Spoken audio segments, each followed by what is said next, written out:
विषमुक्त शेती गरजेची आहे, त्याच प्रकारे सामाजिक सलोखा बंधुभाव राष्ट्रीय एकात्मतेसाठी खूप गरजेचं आहे. मराठवाड्यातील विधानसभेच्या निवडणुकीकडे पाहत असताना या आठही जिल्ह्यामध्ये जालना, औरंगाबाद, बीड, परभणी, नांदेड, लातूर, धाराशिव या निवडणुका कशा होणार. मग बोलताना फार तारतम्य ठेवून बोलावं लागणार, कारण शब्दाचे अर्थ वेगवेगळे निघणार. आणि या निवडणुकीकडे पाहत असताना राष्ट्रवादी असतील, त्याचबरोबर तुमचं म्हणजे भाजप असतील, सगळ्या पक्षाचे नेते एकत्र आले आणि यावेळा आम्ही ओबीसीला मतदान करणार अशा प्रकारचा संकल्प. कारण हे जे घडलं, लोकसभा वातावरण घडलं का बिघडलं, आणि निश्चित प्रत्येक नेत्याला लोकशाहीचं महत्त्व कळणार आहे. मग काही ठिकाणी जात, कॅश, कास्ट आणि क्राईम अशा प्रकारची भीती आहे. ज्या ठिकाणी अल्पसंख्याकाचे मतं जास्त आहेत, मग ते मतदान झाडून विरोधात होणार का, कोणाचा होणार, किती जे उमेदवार राहणार, तिसरी आघाडी होणार का. मग तिसऱ्या आघाडीमध्ये ज्या पद्धतीनं लोहामध्ये चंद्रसेन पाटलाला उमेदवारी मिळाली असती तर थोडं बरं झालं असतं, असं काही लोकांचं म्हणणं आहे. आणि मग उगीच कोणतरी म्हणायचं की प्रकाश आंबेडकर चुकीच्या पद्धतीने वागतात, ते म्हणजे मॅनेज होतात, असे गंभीर आरोप, फालतू आरोप करण्याची प्रवृत्ती आहे. या निवडणुकीचं वैशिष्ट्याचा विचार करत असताना मला सांगावंसं वाटतं, बाप विरुद्ध मुलगा, बाप विरुद्ध मुलगी, जावई विरुद्ध सासरा, नवरा विरुद्ध बायको, भाऊ विरुद्ध बहू अशा निवडणुका. आणि काही ठिकाणी मराठवाड्यामध्ये 5-6 मतदारसंघाचं तर असं चित्र आहे की वडिलाला पंचायत आहे, मुलगा इच्छुक, मुलगी इच्छुक, पत्नी इच्छुक. काय करणार. म्हणजे मी आत्ता एका वाहिनीला मुलाखत देत असताना सांगितलं की आज कुणीही माईचा लाल, मी आलो असं म्हणू शकत नाही. वेगवेगळे आणि फक्त पैशावरही निवडणुका होणार नाहीत, दारूवरही होणार नाहीत, फक्त हे सगळे फॅक्टर, हे वेगवेगळे फॅक्टर वेगवेगळ्या ठिकाणी आणि अत्यंत संवेदनशील निवडणूक. आणि दुर्दैवानं लोकशाहीत होणार का आतंकवादात ही निवडणूक होणार. कारण निवडणुकीच्या काळात प्रचार करत असताना अडवणं, रोखणं, झेंडे दाखवणं हे निवडणुकीच्या काळात खरं म्हणजे नसलं पाहिजे. आणि मग हे जर होत जाईल तर पुन्हा आपल्याला फार मोठ्या एका विस्फोटक परिस्थितीला सामोरं जावं लागणार आहे. मग ज्या ठिकाणी आपण पाहतो, नांदेड मतदारसंघात प्रभावशाली मतदार, कास्ट ॲनालिसिस जर पाहिलं, संभाजीनगरचं पाहिलं, बीड शहराचं पाहिलं, परभणी शहराचं पाहिलं, लातूर शहराचं पाहिलं, तर आम्ही विषमुक्त समाज, विषमुक्त देश, विष जातीयतेचं, विष भ्रष्टाचाराचं, विष हुकुमशाहीचं. आणि या सगळ्या गोष्टीला आपल्याला या निवडणुकीला गांभीर्यानं विचार करावा लागणार आहे. सर्वच उमेदवारांनी प्रेमात आणि युद्धात सर्व माफ असतंय म्हटल्यासारखं काहीही करायचं, बदनामी करायची, खोटे नाटे आरोप करायचे, काय नॅरेटिव्ह सेट करायचं, हे जर होत गेलं ना, हे नाही परवडणार. आणि आज कुठलाही सर्वे काहीही सांगत असला, आम्ही सांगितलं की लातूरमध्ये अमित देशमुख नक्की येणार, औशामध्ये अभिमन्यू पवार नक्की येणार, यांच्यामध्ये नायगावमध्ये राजेश पवार पडणार. अरे मित्रा, मताची विभागणी कशी होणार. अल्पसंख्याकाचा मताची टक्केवारी वाढणार का कमी होणार. आणि मग अल्पसंख्याकाची वाढत असताना इतराची टक्केवारी वाढणार का नाही. मग आज लिंगायत समाज, होलार समाज, ब्राह्मण समाज, पेली समाज, आणखीन साळी, माळी, कोळी, गौंडी, रेड्डी असे वेगवेगळे म्हणजे भारतीय कोण? मी हिंदू, मी मुस्लिम, मी दलित, मी सवर्ण, मी मागासवर्गीय, पुन्हा हिंदूमध्ये मी अमक्या गौंडी, अशा प्रकारचं एक विषारी प्रचार दुर्दैवानं.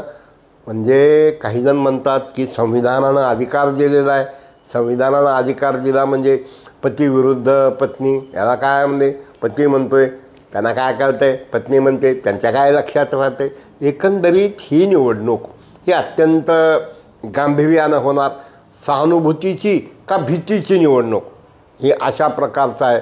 आणि मित्र हो, जेव्हा खुलेआम भ्रष्टाचार होणार असेल, जेव्हा एखादा आमदार निवडून आला की 5 वर्षामध्ये तो 50 कोटी खर्चार्थ जाऊन जर प्लसमध्ये राहणार असेल, तो निवडणुकीची तयारी करत असतो. त्यासाठी त्याला लागतं आहे. एक विधानसभेची निवडणूक म्हणजे 40-50 कोटीचं जर एका उमेदवाराला लागणार असेल, पोलिंग एजंट असतील, सभा असतील, मेळावे असतील, मंडप असतील, खुर्च्या असतील, मग मतदाराला अन्न नेणं, मेळावे, पोलचीट, प्रिंटिंग, मीडिया, सोशल मीडिया, आणि अशा एका परिस्थितीमध्ये, अत्यंत गंभीर परिस्थितीमध्ये या निवडणुका होऊ घातलेल्या आहेत. खरं म्हणजे मी वारंवार म्हणत असतो, खरं म्हणजे निवडणुकीच्या काळामध्ये, आता समजा 2024मध्ये निवडणूक आहे, 2024मध्ये निवडणूक आहे ना, तुम्ही शिक्षक असाल, तुम्ही कुणी असाल, नो डिमांड. काय इलेक्शनच्या वर्षामध्ये कुठंही मोर्चे, आंदोलनं, रस्ता रोको, झेंडे दाखवा नाही. तुम्ही मतपेटीतून व्यक्त करा, तुम्ही मत मांडा, त्यांनी मत मांडावं, मुद्दे खंडन व्हावं, चर्चा व्हावी. आणि हे होत असताना थर्ड डिग्री काय, अरे कशाला एखादा गुत्तेदारला तुम्ही जर म्हटलात ना तुमचं काम खराब आहे, का हो म्हणे, आमची जात म्हणून तुम्ही आम्हाला म्हणता का? म्हणजे हे कुठपर्यंत, हे विष कुठपर्यंत जाणार? आणि शेवटी मराठीत म्हण आहे, थोडं बघणाऱ्यांना लाजावं, थोडं ह्यानं लाजावं. लाजा सोडायला सुरुवात केलेली आहे. मग ह्या लाजा सोडायला नेते जबाबदार, कार्यकर्ते जबाबदार. तर आपण मराठवाड्याच्या निवडणुका ह्या विधानसभेच्या कशा होणार, तर माझं असं मत आहे की आपल्याला विषमुक्त निवडणुका झाल्या पाहिजेत. विष जातीयतेचं, विष गुंडगिरीचं, विष भ्रष्टाचाराचं. कारण देश एक संघ जर राहायचा असेल तर हे विषमुक्त गरजेचं आहे. ज्या पद्धतीनं विषयुक्त अन्नामुळं आपल्याला कॅन्सर, हृदयरोग असे वेगवेगळे असाध्य रोग होतात. म्हणून भारत जगला तर कोण मरेल आणि भारत मेला तर कोण जगेल, या गोष्टीचाही विचार करावा लागणार आहे. तात्पर्य अत्यंत महत्त्वाची बातमी म्हणजे अहमदपूर विधानसभा मतदारसंघात ओबीसीच्या सर्व पक्षाच्या नेत्याची बैठक झाली. त्यामध्ये असा निर्णय घेण्यात आला की कोणत्याही पक्षाकडनं ओबीसी उमेदवारी देईल किंवा अपक्ष राहील तर त्याच्या पाठीशी उभा राहायचं. तात्पर्य आपण माणसात माणूस नाही, माणसात एक दरार निर्माण करण्याचं पाप आपण करत आहोत. एका बाजूला लाडकी बहीण असेल, मोफत अन्न असेल, वेगवेगळ्या योजना असतील, शेतकऱ्यांना दरमहा पैसे असतील, या सर्व गोष्टीचा विचार करत असताना आपल्याला आपला देश हा महासत्ता जर बनायचा असेल तर रोजगार निर्मिती वाढली पाहिजे. आणि तुम्ही म्हणाल हे निवडणुका कशा होणार आणि हे मध्ये काय सांगता, तर या निवडणुकीच्या माध्यमातून मताची टक्केवारी वाढली पाहिजे. अल्पसंख्याकांचं मतदान हे 90-95% होणार आणि इतरांचं मात्र भाषण करणाऱ्यांचं 40-50% होणार. तर मताची टक्केवारी वाढली पाहिजे. आणि त्या दृष्टिकोनातून काय आपल्याला समान नागरिक कायदा हा विषय आपल्या लेवलचा नाही किंवा कुटुंब नियोजन हाही विषयचा नाही, पण या सर्व गोष्टीचा विचार करत असताना मराठवाड्यातल्या निवडणुका हे मी सांगितल्यापूर्वानं की भाऊ विरुद्ध भाऊ, बाप विरुद्ध मुलगा, पत्नी विरुद्ध पती, म्हणजे अत्यंत एका विचित्र अवस्थेला या निवडणुका पोहोचलेल्या आहेत. पोलिसाला ताणतणाव वाढणार आहे आणि बोलताना फार शब्द वापरून बोलावे लागणार आहे.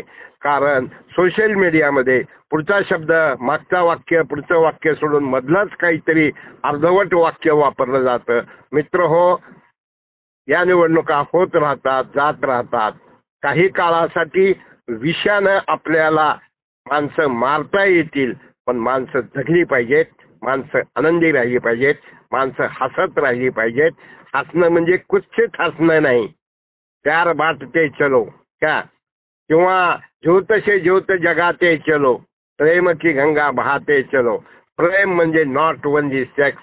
प्रेम देवाबरोबर, प्रेम आईचं, प्रेम वडिलाचं, प्रेम शेजाऱ्याचं, प्रेम मानवतेचं.